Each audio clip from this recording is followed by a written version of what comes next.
Dr. Kang Jiwon rubbed her tired eyes and looked at the screen again. The numbers were still there, dancing in patterns that made no sense. She had been working in the communication lab on Research Station Omega-7 for 12 hours straight, and her head was starting to hurt. The station floated quietly in space near Jupiter, far from Earth but close enough to feel safe. It was one of humanity's newest research posts, built to watch for alien messages and study the strange signals that came from deep space.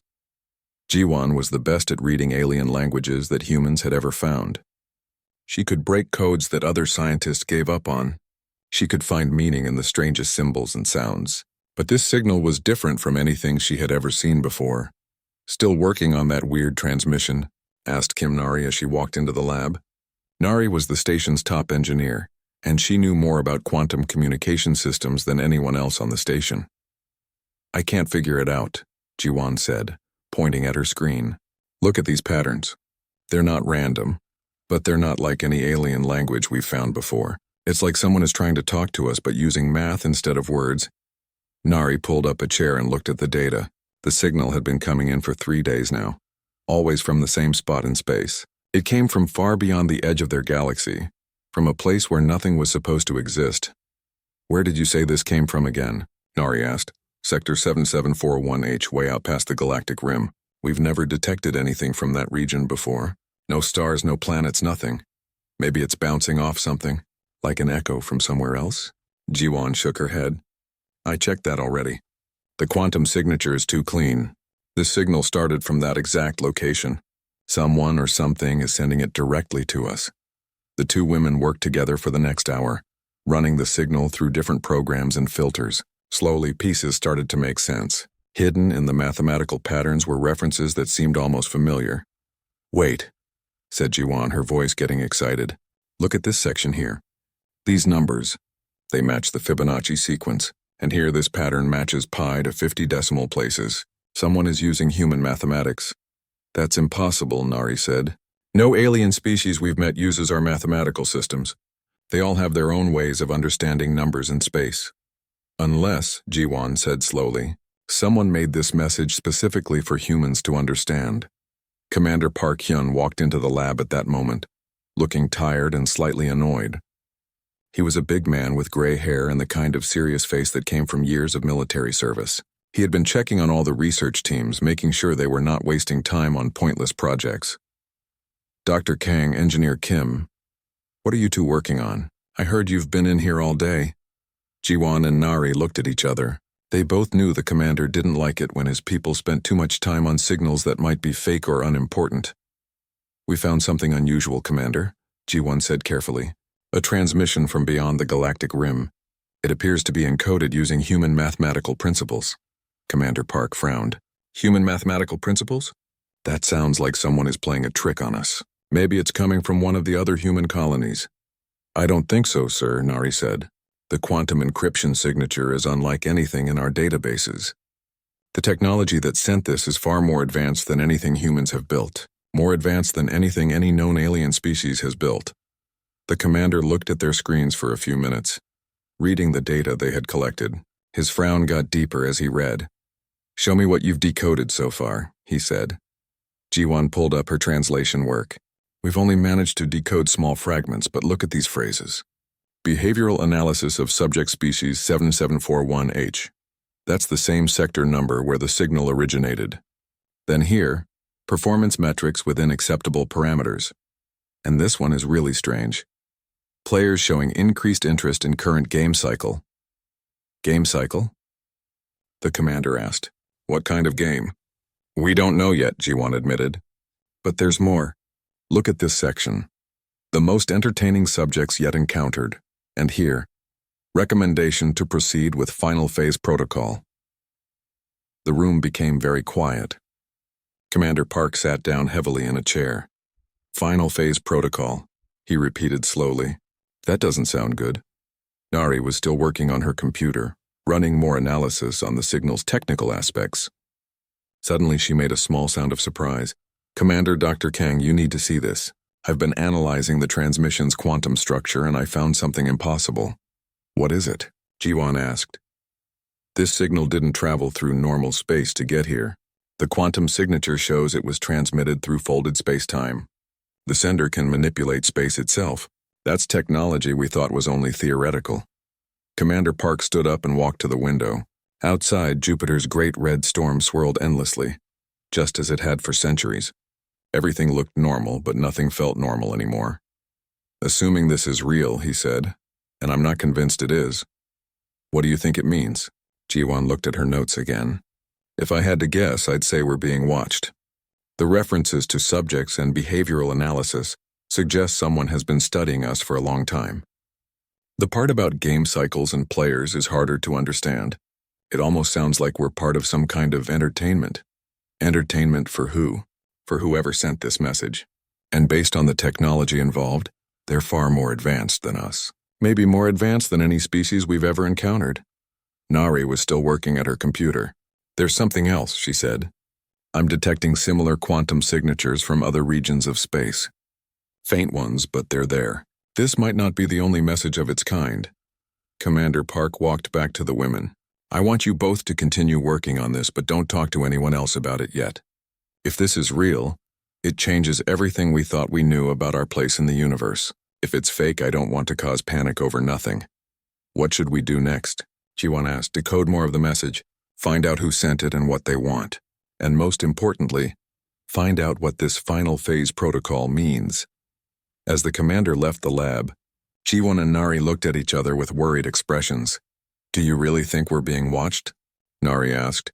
Jiwon looked at her screen, where the alien message continued to pulse with its strange mathematical patterns. "I think we're about to find out," she said. Outside the lab, in the darkness of space, the signal continued to transmit. Somewhere beyond the edge of their galaxy, something was waiting for humanity to understand the message, something that had been watching them for a very long time. The game was about to change, and humanity didn't even know they were playing. Dr. Lee Sujin arrived at Research Station Omega-7 3 days after Commander Park sent his urgent message to Earth. She was tired from the long journey, but her eyes were bright with excitement. As the galaxy's leading expert on ancient alien ruins, she had spent her life studying dead civilizations. Now she might finally understand why so many of them had died. "Dr. Kang, thank you for calling me," Sujin said as she entered the communication lab. "Your message mentioned patterns in alien history that might connect to this transmission." Jiwon looked up from her work. She had barely slept since discovering the signal, and her desk was covered with papers full of mathematical equations and translation attempts. "I've been thinking about something," Jiwon said. "Every alien civilization we've studied went through the same basic pattern.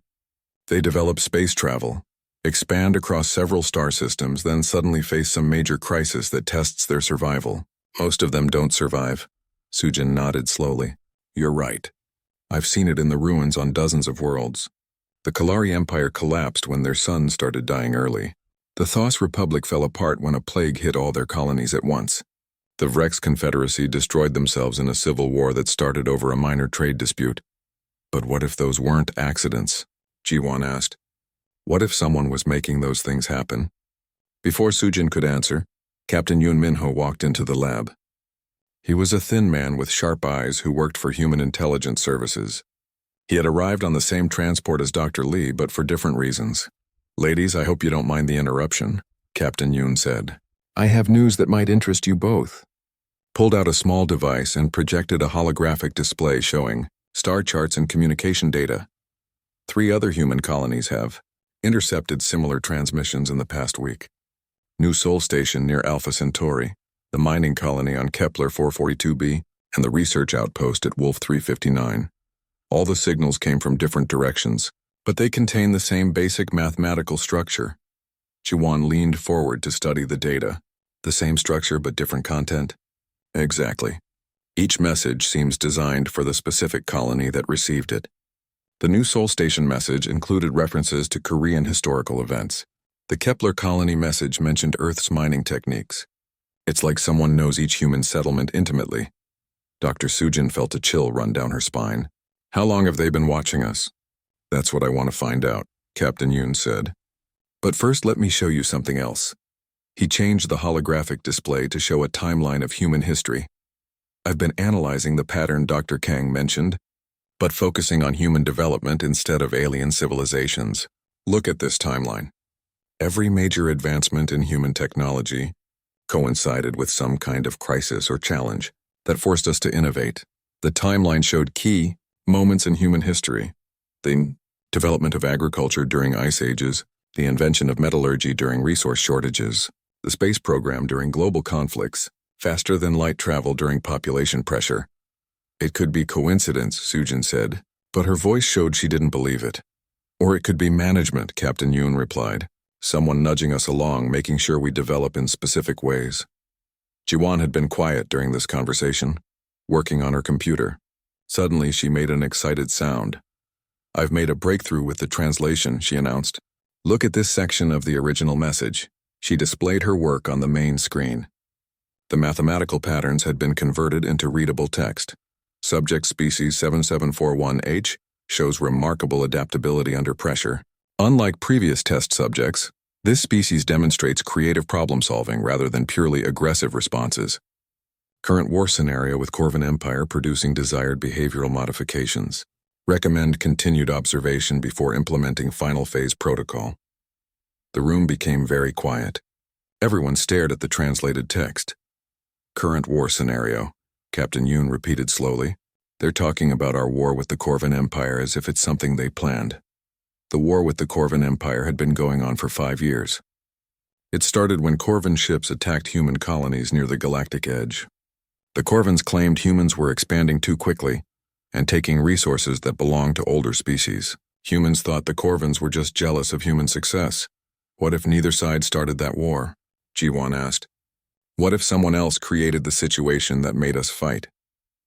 Dr. Sujin was looking through her research notes on her personal device. I need to check something, she said. Give me access to the station's archaeological database. For the next 2 hours, Sujin searched through records of ancient alien ruins while Jiwon continued translating the message. Captain Yoon monitored communications from other human colonies. Found it, Sujin said finally. Look at this pattern. Every civilization that reached interstellar travel faced a major conflict with another species within 50 years. The Kalari fought the Nexus Collective. The Thos battled the Hegemony Union. The Vreks had their war with the Spiral Republic. What happened to the species they fought against? Captain Yoon asked. That's the interesting part. In most cases, both civilizations either destroyed each other or disappeared completely. But in 3 cases, one species survived and advanced to a higher level of technology. They left behind ruins that show incredible scientific achievements, then they vanished too. Jiwon looked up from her translation work. I've decoded more of the message. Listen to this. Previous game cycles with species 2847K, species 4291T, and species 6155V produced adequate results. One species from each pair achieved transcendence threshold. Current cycle with species 7741H and species 8932K shows promise for dual transcendence. Species 8932K, Captain Yoon said. That has to be the Corvin Empire. So both humans and Corvins are being tested, Sujin said. And whoever is running this test wants to see if both species can advance instead of just one. G1 had found another section of the message. There's more. Watchers in sectors 12 through 47 report high entertainment value from current scenario. Betting pools show 60-40 odds in favor of species 7741H, but species 8932K demonstrates unexpected resilience. Request permission to introduce minor complications to increase challenge level. Betting pools? Captain Yoon said angrily. They're gambling on whether we live or die? It gets worse, Jiwon said. The next part mentions audience participation events and premium viewing packages. It sounds like our war is being broadcast as entertainment for multiple alien civilizations. Dr. Sujin stood up and walked to the window. Jupiter looked the same as always, but now she wondered who might be watching their research station from hidden places in space. We need to contact Earth immediately, she said, and we need to find a way to communicate with the Corvin Empire. If we're both being manipulated, maybe we can work together instead of destroying each other. Captain Yoon was already preparing his communication equipment. I'll send an encrypted message to Earth Command, but I don't know if they'll believe this. They'll have to believe it, Jiwon said, pointing to her computer screen where more translated text was appearing. Because I just decoded the timeline for their final phase protocol. According to this, it begins in 30 days. Outside the research station in the darkness between stars, invisible watchers observed their discussion with great interest. The game was proceeding exactly as planned, and soon it would be time for the final test. Admiral Shin Junho stood in the command center of the battleship New Horizon, staring at the message that had just changed everything. The encrypted transmission from Research Station Omega-7 contained information so shocking that he had read it 3 times to make sure he understood correctly. Humanity was being watched. Their war with the Corvan Empire was fake. Everything they had fought and died for was part of some cosmic game. "Admiral, the fleet commanders are waiting for your orders," said his aide, Lieutenant Nam Yuna. "Should we continue the attack on the Corvan supply depot as planned?" Admiral Shin looked out at the stars through the command center's main window. Somewhere out there, his ships were preparing to fight an enemy that might not even be their real enemy. Somewhere else, alien beings were watching and betting on the outcome like it was a sports match.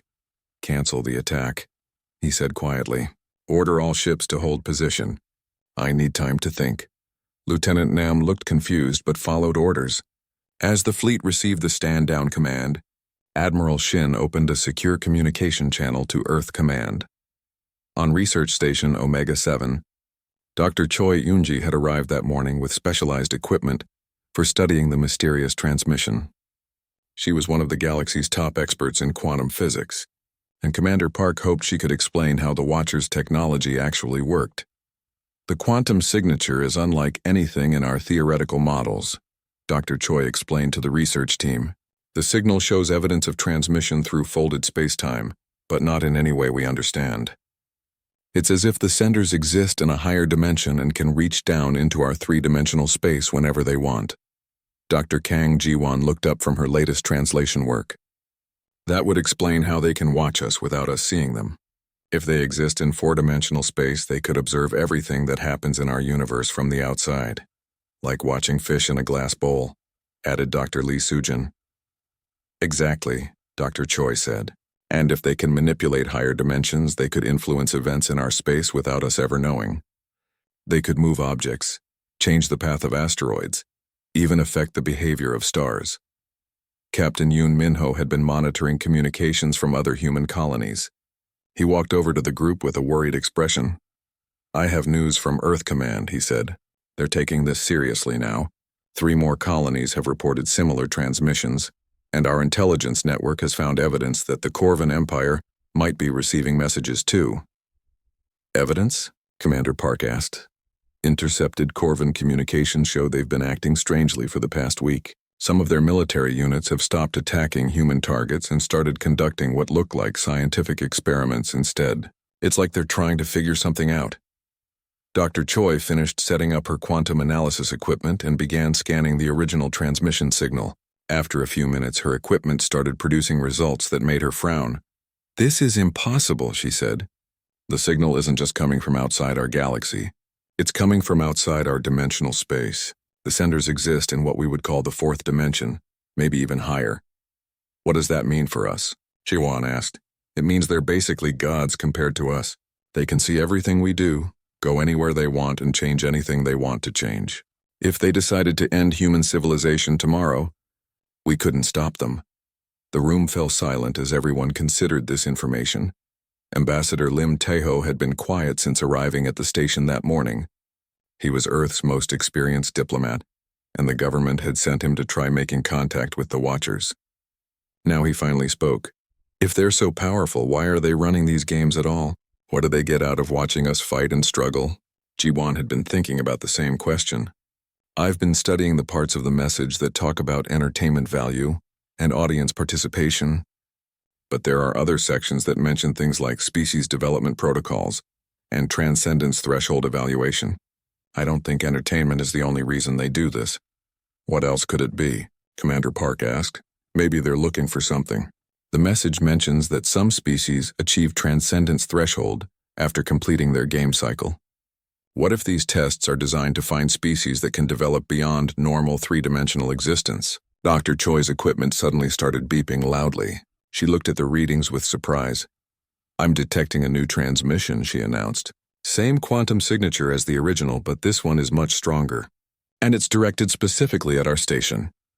Everyone gathered around her equipment as the new signal appeared on the screens. Unlike the first transmission, this one wasn't encoded in mathematical patterns. It was in simple human language. Greetings to the humans of Research Station Omega-7. We are pleased that you have decoded our initial communication. Your species shows promising development in pattern recognition and logical reasoning. Ambassador Lim stepped forward. This is Ambassador Lim Taiho representing the human government. Who are you and what do you want from us? The response came immediately. We are what you call watchers, though we prefer the term shepherds. We guide younger species through the challenges necessary for dimensional ascension. Your current conflict with species 8932K, which you call the Corvin Empire, is one such challenge. You started our war? Commander Park asked angrily. We created the circumstances that made conflict likely. Both species needed pressure to develop specific capabilities. The war was your choice, as was how you chose to fight it. Dr. Sujin had a question. What happens to species that refuse to participate in your games? There was a long pause before the Watcher answered. Species that refuse development challenges rarely survive long enough to become relevant. The universe is dangerous for those who remain weak. However, species that attempt to break the game protocols without achieving transcendence face relocation to distant regions, where they cannot interfere with ongoing experiments. And species that complete your tests successfully, they join us in the higher dimensions, where they help guide new species through the same process. The universe needs shepherds to ensure that consciousness continues to evolve and grow. Admiral Shin's voice suddenly came through the communication system from his battleship. This is Admiral Shin Junho of the Earth Fleet. Are you saying that our people who died in this war died for nothing? That their sacrifice was just part of your experiment? Nothing that promotes growth and learning is meaningless, Admiral Shin. The courage, ingenuity, and cooperation your species has shown during this conflict are exactly the qualities needed for dimensional ascension. Your losses were not in vain if they helped humanity develop these capabilities. Ambassador Lim had been taking notes during the conversation. What happens now? Do we continue fighting the Corvins or do we stop? That choice is yours to make. But know that the final phase protocol begins in 28 days. After that point, both species will face challenges that require cooperation rather than conflict. How you prepare for that phase will determine whether one, both, or neither of your species achieves transcendence. The transmission ended, leaving the research team in stunned silence. Commander Park was the first to speak. We need to contact the Corvin Empire immediately. If we're both going to face this final phase protocol, we need to work together. But how do we convince them we're telling the truth? Captain Yoon asked. Dr. Choi was studying her equipment readings. I think I know how, she said. The Watchers left something behind when they ended that transmission, a quantum signature that proves the conversation really happened. If we send that to the Corvins along with our message, they'll have to believe us. Ambassador Lim was already preparing his diplomatic protocols. I'll draft a message to the Corvin High Command. If we're going to survive whatever comes next, we need to stop being enemies and start being allies. Outside the research station, invisible beings in higher dimensions watched with satisfaction as humanity took its first steps toward cooperation instead of destruction. The game was proceeding perfectly. General Bae Sung-ho stood in the war room on Earth's main military base, looking at maps and battle plans that suddenly meant nothing. For 3 days he had been working with the brightest minds in human military strategy to figure out how to respond to the Watcher revelation. Now they had a plan, but it was unlike any military operation in human history. Are we really going to do this? Asked Colonel Park In-soo, studying the unusual orders on his tablet. Stop fighting the Corvins and start acting completely unpredictably instead? That's exactly what we're going to do, General Bae replied. If the Watchers want to see how we behave under pressure, let's show them something they don't expect. The plan was simple but radical. Instead of following normal military procedures, human forces would begin acting in ways that broke every pattern the Watchers had observed. They would help Corvin civilians, share technology with neutral species, and turn weapons into tools for building instead of destroying. Dr. Oh Min-jung walked into the war room carrying her latest behavioral analysis reports. She was one of Earth's top experts on psychology and alien behavior patterns. The government had asked her to study the Watchers themselves. to try understanding what these higher dimensional beings really wanted. "I've been analyzing the Watcher communications for psychological patterns," she announced. "I think I understand what drives them." "What did you find?" General Bay asked. "They're not just watching for entertainment. Every question they asked, every response they gave, shows they're looking for specific traits in developing species. Creativity, adaptability, ethical reasoning, and most importantly, the ability to work together despite differences." Colonel Park looked up from his tablet. "So the species that pass their tests are the ones who can cooperate instead of just compete?" "Exactly. Look at the species they mentioned that achieved transcendence. In every case, the final test involved cooperation between former enemies. The species that kept fighting until the end all disappeared. On Research Station Omega-7, technician Wu Jaemin had been monitoring Watcher communications around the clock. His equipment could detect the quantum signatures that showed when the Watchers were actively observing human activities. What he had discovered was both fascinating and terrifying. "Dr. Kang, you need to see this," he called out as Jiwon walked into the communication lab. "What is it now?" she asked, sitting down next to his monitoring station. "I've been tracking Watcher communication patterns for the past week. Look at these data streams." He showed her readings that looked like television broadcast signals. "They're not just watching us. They're broadcasting everything we do to other civilizations." "Broadcasting how?" "Like an entertainment network. I can detect dozens of different signal types going to different regions of space. It's like they have multiple channels showing different aspects of our situation. One channel focuses on military actions, another on scientific discoveries, a third on diplomatic efforts." Jiwon felt sick. "We're really just a television show to them." "It gets worse," Yaemin continued. "Some of the signals are interactive. I'm detecting response patterns that suggest other civilizations can influence what happens to us. They're not just watching. They can vote on what challenges we face next." Dr. Choi Yoonji had been working on understanding the quantum physics behind the Watcher technology. She walked over to Jaemin's station with new findings. "I figured out something important about their dimensional capabilities," she said. "They don't just exist in higher dimensions. They can move between different levels of reality. That's how they can influence events in our universe without us detecting them directly." "Different levels of reality?" Jiwon asked. "Think of it like this. We exist in 3 dimensions. They exist in 4 or more, but they can also step down into our level temporarily to make changes, then step back up where we can't reach them. It's like a person reaching into a fish tank to move things around, then pulling their hand back out." The implications were disturbing. If the Watchers could enter their reality at will, nowhere was truly safe from their influence. Meanwhile, the first results of General Bay's unconventional military strategy were starting to show effects. Human ships that had been ordered to attack Corvan positions instead began broadcasting messages of cooperation. Human colonies started sending medical supplies to Corvan settlements that had been damaged in previous battles. The response was immediate and unexpected. Captain Yoon Minho received the first report while coordinating intelligence from across human space. "Sir, we're getting responses from Corvan forces," reported his communications officer. "Several Corvan ships have stopped attacking human positions.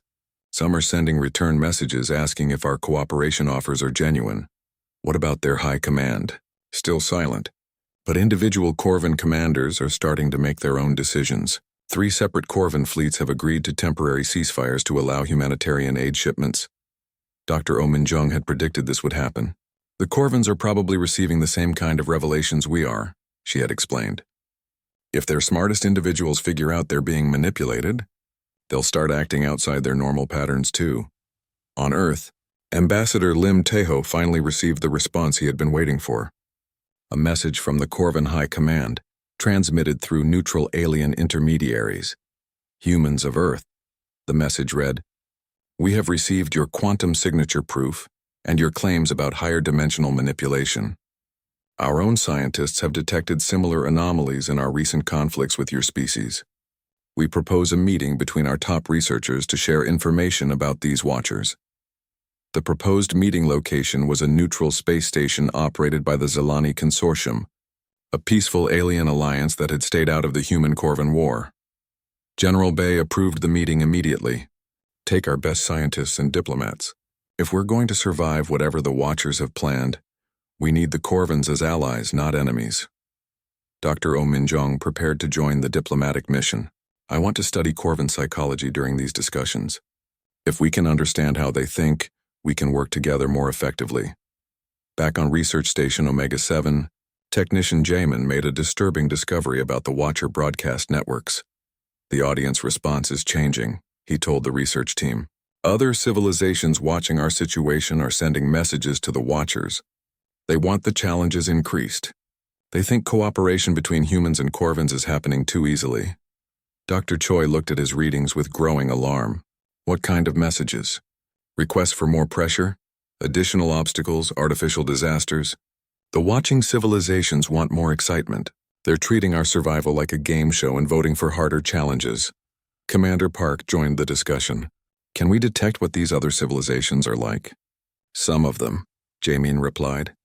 The signal analysis suggests at least 12 different species are actively watching and commenting on our situation. Based on their communication patterns, most of them are more advanced than us, but not as advanced as the Watchers. So we have multiple levels of civilizations. The Watchers at the top, the watching species in the middle, and us at the bottom, Ji-won summarized. Which means, Dr. Choi added grimly, the Watchers might not be in complete control of what happens next. If the audience demands more exciting challenges, the Watchers might have to comply to keep their entertainment network successful. As if responding to their conversation, the Watcher communication system activated with a new message. Humans and Corvins, your rapid movement toward cooperation has been noted with interest. However, audience engagement requires increased challenge levels. The final phase protocol has been advanced. You now have 18 days to prepare for trials that will test not just your cooperation, but your ability to survive together against obstacles designed by civilizations that have successfully completed this process themselves. The message ended, leaving the research team in stunned silence. Obstacles designed by other species? Commander Park asked. Dr. Oh Min-jong had a terrible suspicion about what this meant. I think the species that graduated from the Watcher program get to design tests for the new students. And based on the audience reaction Jamin detected, they want to see us fail.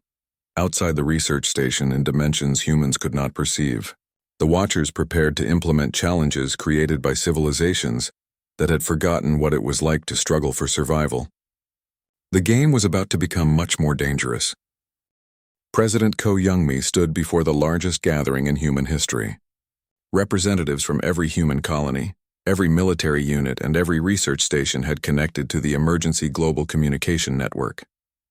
The decision she was about to ask them to make would determine the future of their entire species. Citizens of humanity, she began, her voice carrying to billions of people across hundreds of worlds. 18 days ago, we learned that our existence has been manipulated by beings who call themselves Watchers. Today, we must decide how to respond to this knowledge. The meeting was taking place on Earth, but similar gatherings were happening throughout human space. On Luna Base, Mars Colony, the mining stations of the asteroid belt, and the frontier worlds near the galactic edge, humans were coming together to make the most important choice in their history. Dr. Han Seok-jin had spent the past week preparing for this moment. As Earth's leading philosopher and ethicist, he had been asked to present the moral implications of their situation to the Global Council. We face 3 possible paths, he explained to the assembled representatives. First, we can accept our role in the Watcher program and try to win their games by following their rules. Second, we can refuse to participate and accept whatever punishment they decide to give us. Third, we can try to change the rules of their system from the inside. What are the risks of each option? Asked Representative Kim Dae-ho from the Proxima Centauri colonies. If we play their games, we might survive and advance to higher dimensional existence. But we would be accepting that everything we achieve was designed by someone else. Our victories would not truly be our own. If we refuse to play, the Watchers have made it clear that rebellious species are relocated to distant parts of the universe, where they cannot interfere with ongoing experiments. We might survive, but we would be exiled from our home galaxy. And if we try to change their system? Dr. Han paused before answering. That path is completely unknown. No species has ever attempted it before. We would be writing our own story, but we have no idea what the consequences might be. While the Global Council debated, Colonel Park In-soo was leading humanity's military preparation for any outcome. His forces were ready for traditional combat, evacuation scenarios, or the completely new challenges that might come from defying cosmic powers. Colonel, what's our military assessment of fighting higher dimensional beings? President Ko asked during a break in the council session. Honestly, Madam President, our conventional weapons are useless against entities that exist in four-dimensional space. They can attack us from directions we can't even see. But Dr. Choi's research team has been working on some theoretical possibilities. Dr. Choi Yoonji had indeed been working on unconventional solutions. Her quantum physics research had revealed something interesting about the Watcher technology.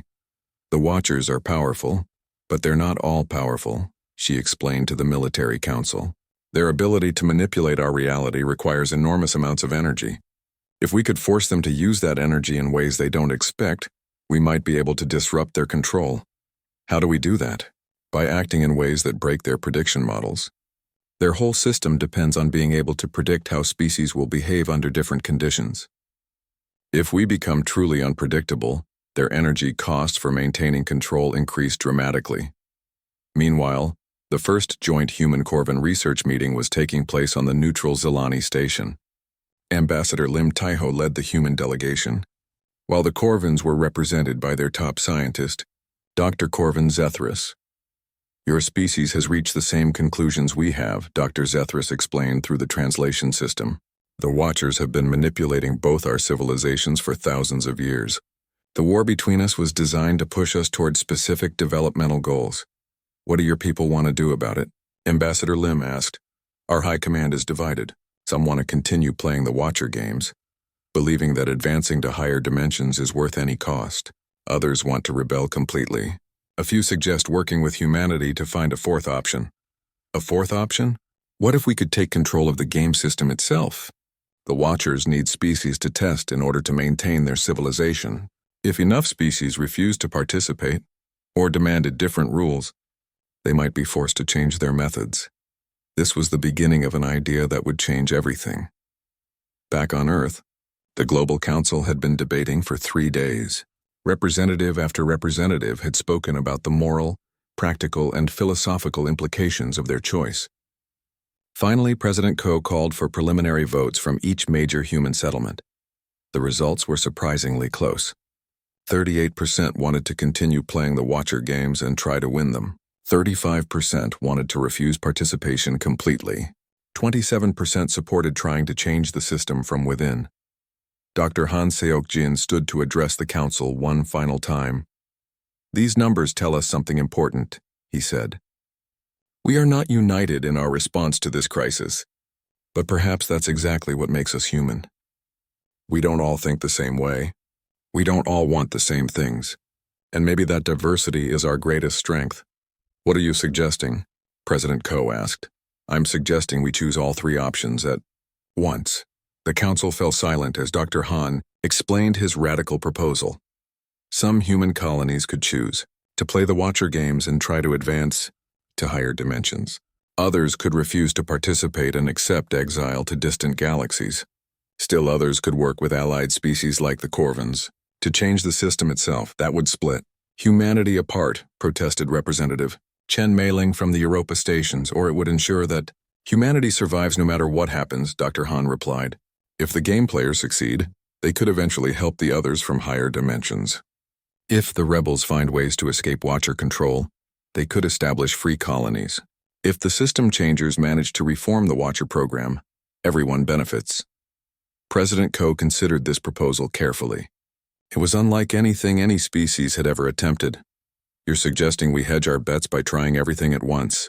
I'm suggesting we respond to this situation the way humans have always responded to impossible challenges.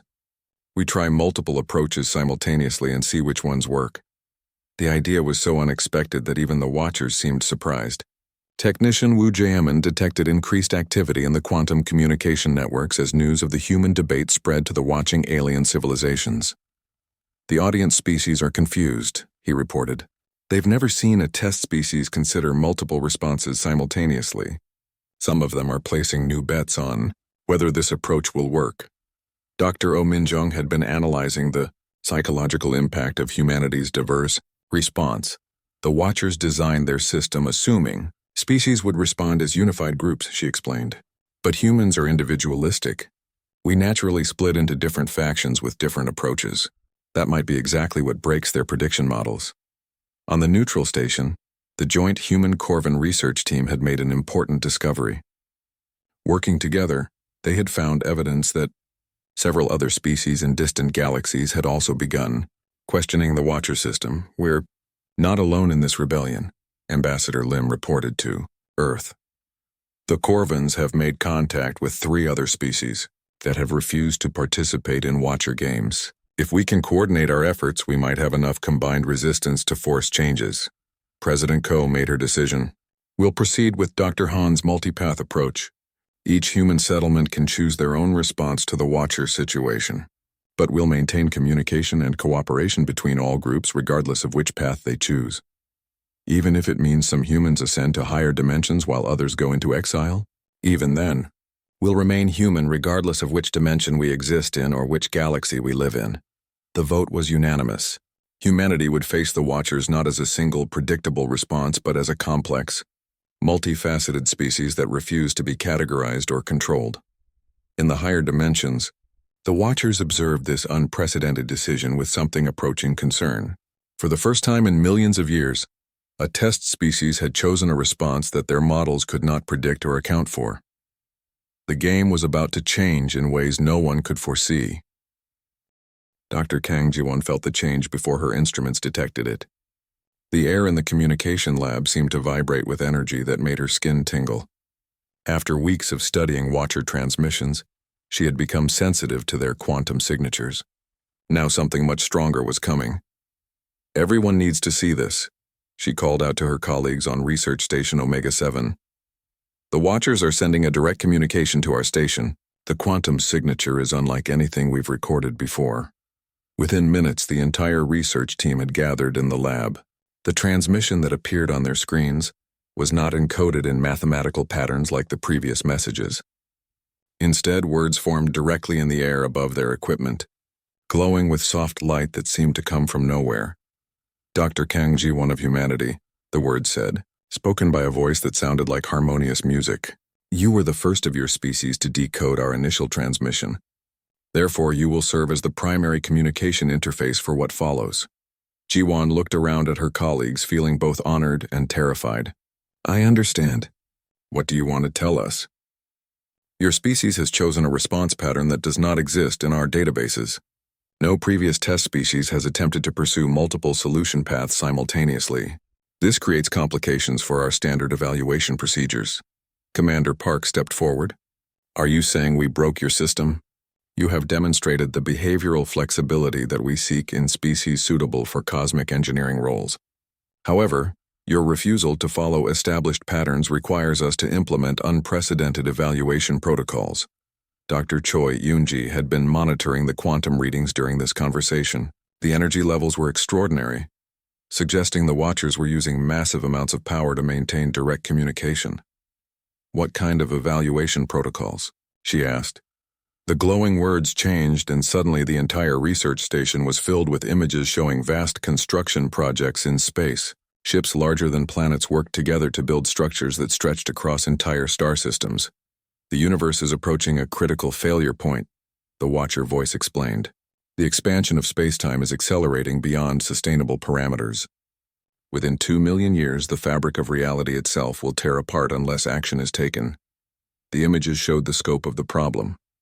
Galaxies were drifting apart so fast that light could no longer travel between them. Stars were burning out faster than new ones were being born. The entire cosmos was slowly dying.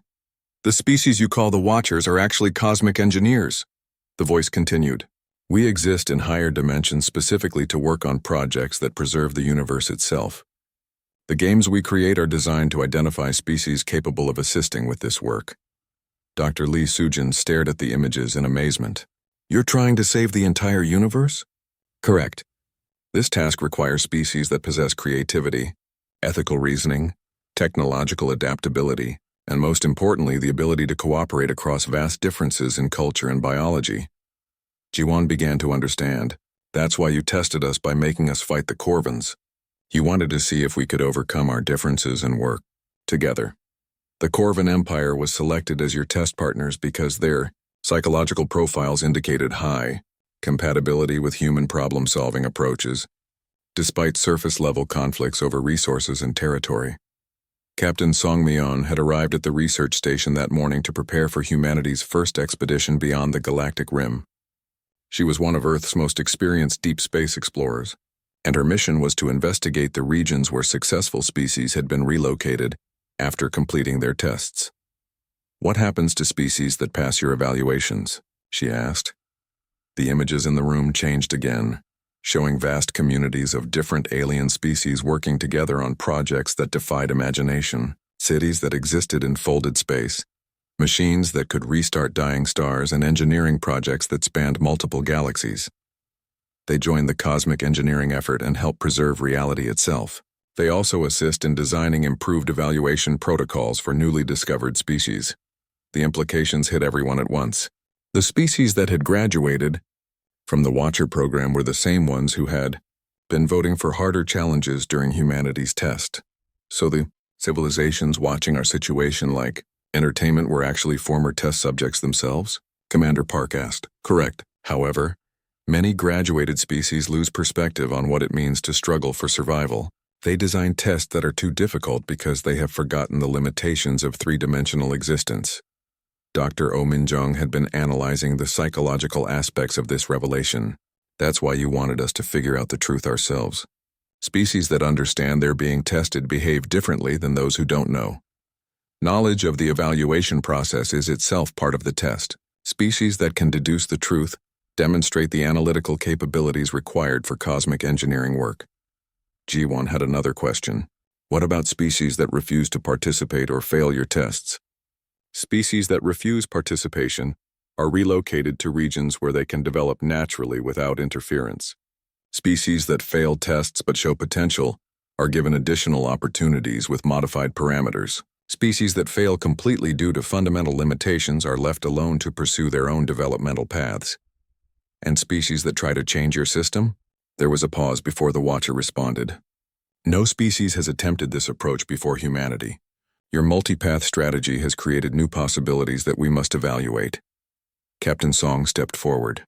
Are you inviting us to join your cosmic engineering project? We are inviting humanity to participate in the final phase of evaluation. Those who choose the Transcendence path will work directly with cosmic engineering teams. Those who choose the Independence path will be provided with advanced technology and safe relocation options. Those who choose to reform our evaluation system will work with us to design better methods for identifying and developing suitable species. The offer was beyond anything humanity had imagined. Instead of being forced to choose a single path, they were being offered the opportunity to pursue all their chosen directions with Watcher support. What about the Corvins? Ambassador Lim asked through the communication system. The Corvin Empire has made similar choices and will receive similar opportunities. Your species will continue to work together, as this cooperation is essential for cosmic engineering projects. Dr. Choi had been studying the quantum readings throughout the conversation. The energy expenditure for this communication is enormous. Why are you using so much power to talk to us directly? Because humanity has demonstrated qualities that are extremely rare among developing species. Your combination of creativity, ethical flexibility, and cooperative instincts makes you ideally suited for the most challenging cosmic engineering projects. What kind of projects? The images around them changed one final time, showing something that took their breath away. It was a map of the entire universe showing how reality could be restructured to prevent its collapse. New dimensions could be created to provide more space for expanding matter. Dying stars could be rekindled using energy drawn from higher dimensional sources. The entire cosmic order could be rebuilt to last forever instead of gradually fading away. Projects to rebuild the universe itself, the Watcher explained, to ensure that consciousness, creativity, and life continue to exist forever, regardless of the physical limitations that currently threaten reality. Captain Song felt a sense of wonder that she had never experienced before. When do we begin? Immediately. Transport will be provided to take interested humans to our primary engineering facilities. Others will be taken to establish new colonies in protected regions. Still others will work with our evaluation teams to improve the testing process for future species. As the Watcher communication began to fade, Jiwan realized that humanity had accomplished something unprecedented. They had not just passed the cosmic test, they had helped evolve it into something better. Dr. Kang, the Watcher voice said as it prepared to end the transmission, your species has taught us that the most important quality for cosmic engineers is not the ability to solve problems according to established methods, but the wisdom to recognize when those methods themselves need to be changed. Will we see each other again? She asked. In the higher dimensions, all consciousness eventually converges. You will not only see us again, you will become us and we will become you. The universe itself will be our shared creation. The transmission ended, but the glow in the room remained.